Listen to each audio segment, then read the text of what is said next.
I was hired in 2005. So this is your 14-year project.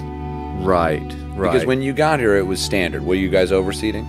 No, we were not overseeding, except for the club grounds and the practice tee. Everything else was just Bermuda went dormant in the winter and had the brown look, and we had bent grass greens that were old and inundated with POA.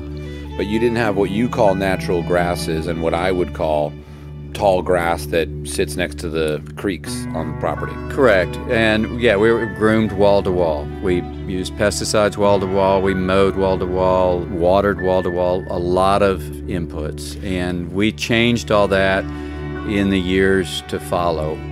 We did the natural framing of the golf course, and that enhancement brought in all the wildlife and the pollinators and just added a more contrasting visual to the golf course.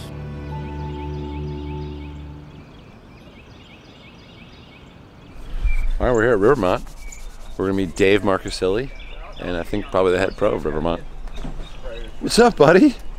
How you doing? How's it going? How's it going, Good to see you, man. How you Good to see you, buddy. Hey, This is Mark. Erik, Mark. Nice to meet you. That's Berkeley. This is Berkeley. How's it going, He's Berkeley? the ambassador. He's got to say hello to everybody. Berkeley, were you rescued from a canine department of TSA? Man, I like your camera. I've still got the big old Canon. It's like an albatross. It's so damn heavy, you know. Yeah, this thing's nice. You can take it anywhere with you. Yeah. This place is stunning. Of course, looks sick, It's right? different. It's different with all the native grasses. You'll get good light when you get over to number 7. That's about the first good light. It sits in a bowl, so you never get the angles in the early morning that the light streaming through as I like it. But you know, I keep talking to the owners of these low-end clubs and just keep preaching it, but they don't want to do that. They still want that Augusta National look.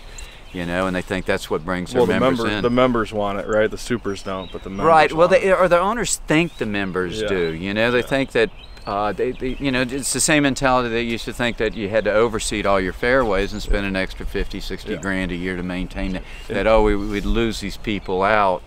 And it's, you know, it's certainly not true. Painted dormant Bermuda is the best playing surface in the world, if you ask me. Yeah, exactly. Paint it. So people paint the grass down here. I've seen that. Yes. You play barefoot, your foot comes green. And we paint our greens in the winter just to keep that good color on them. And frankly, we've gotten so good at it that the members really think it's just the grass, you know.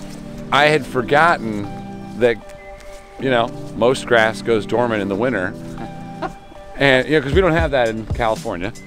Yeah. And I was wondering why Augusta is just fine at this time of year. Because they overseed wall to wall. And so for people who don't know, like myself, I mean, I've heard of overseeding and I think I understand it, but what actually is it? Well, it's ryegrass, and they're seeding it, you know, at 600 or 700 pounds per acre, and over a dormant Bermuda seed bed. Right. So there's two types of grass. Right. Your understory is your Bermuda, and it goes dormant in the winter. So your ryegrass is seeded in late summer.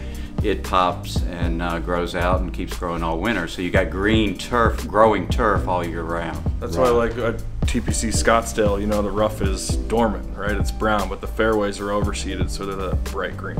You know, our membership is not that forgiving as far as what they expect after they get inundated week after week with perfection.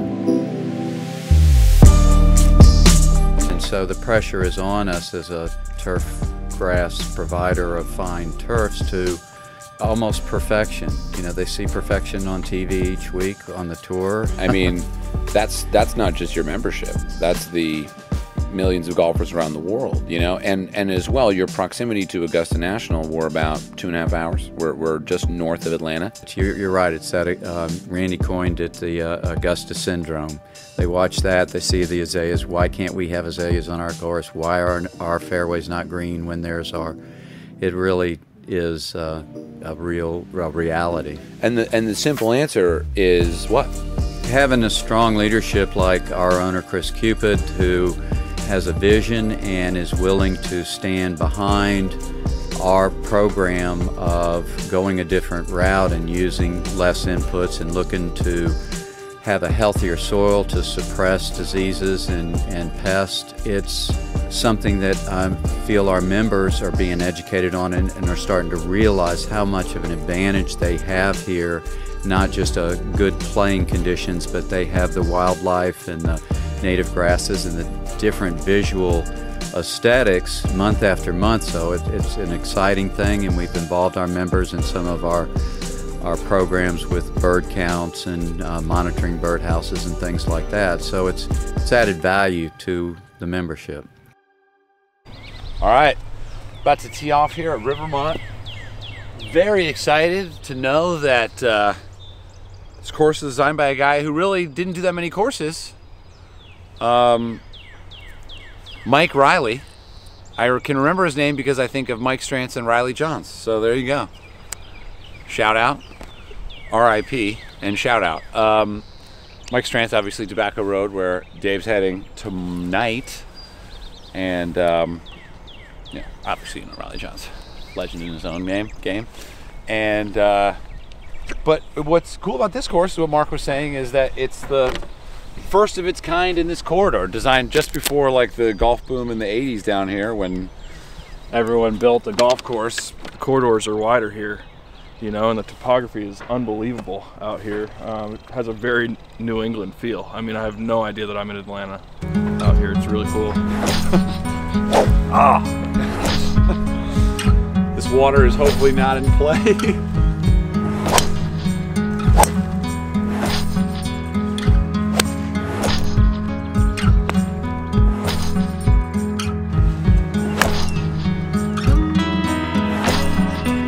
Ace Cam is live, it's well, it's happy.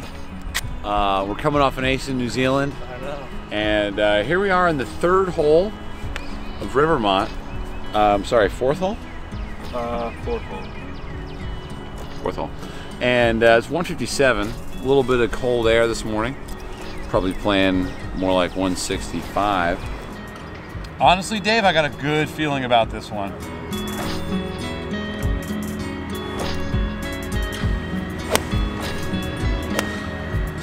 Oh! Is he gonna get a little ground kick and make a hole in one right now? Never had one. No ace, not just today apparently for Dave, but never. All ever. It looked good in the air. I thought it was short off the tee. So you were about to say, Dave, what goes into liking a course? You're about to write a little editorial for the New Yorker golf section. Yeah. So I have a feeling. I think so many of us relate course conditions to the experience of the golf course, and obviously Mark does a great job taking care of his greens here, and the greens are true, and there's a lot of fun and character to them. But I mean, you know, look around, this place is as natural as it gets. I mean, you know, it's very low input. He's talking about he uses worm castings, right? Basically worm poop to fertilize his golf course. And he's down to less than 1 pound per acre of nitrogen fertilizing his fairways, which is way low impact, you know, especially for this area in this environment. Golf courses are looked at in a negative manner from the general public, but really we use very low inputs and we have a great product. Turf binds up and holds nutrients and chemicals and doesn't allow them to leach into waterways, but we enhance that by letting our natural grasses grow up around our waterways, so we have this really heavy buffer, and it entraps particles and contaminants and doesn't allow it to drop into the waterway. The water coming into our sites has a lot of runoff from streets, and some of the condos have oil and contaminants in it, and we pick it up, but it's filtered through our property, and when it goes off the property, it's a cleaner product than when it enters. And it's not magic, and it's not a cure-all. I do have to spray pesticides, I do have to spray fungicides, but again, we've reduced them by 50–75%, and I feel like I'm on the right track, but research is so far behind, so we haven't learned what is more conducive to soil diseases and what's less conducive. So it's kind of a game that we're mulling our way through and pioneering our way through to come up with these answers. you know, the turf for a superintendent is their crop, man. You know, it's like corn for a farmer.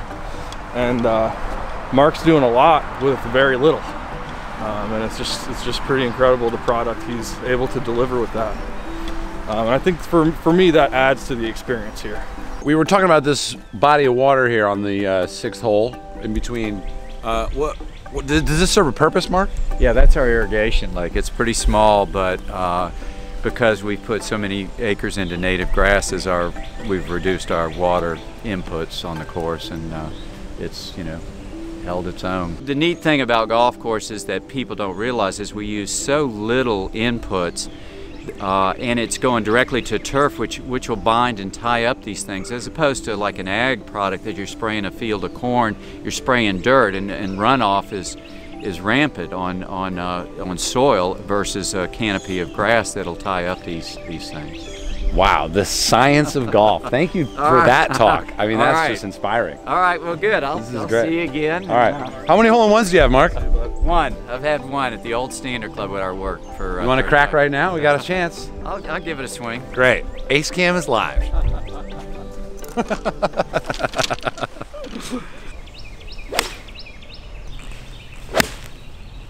Oh, that's not gonna get to the front of the green.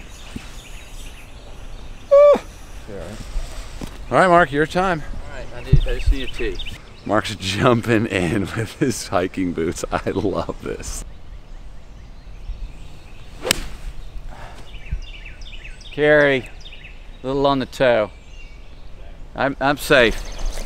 What is the perspective from the outside on Mark? I feel like I've met a handful of supers out there, but from what I'm hearing from him, he's like a mad scientist who's like just wants to nurture baby hurt birds.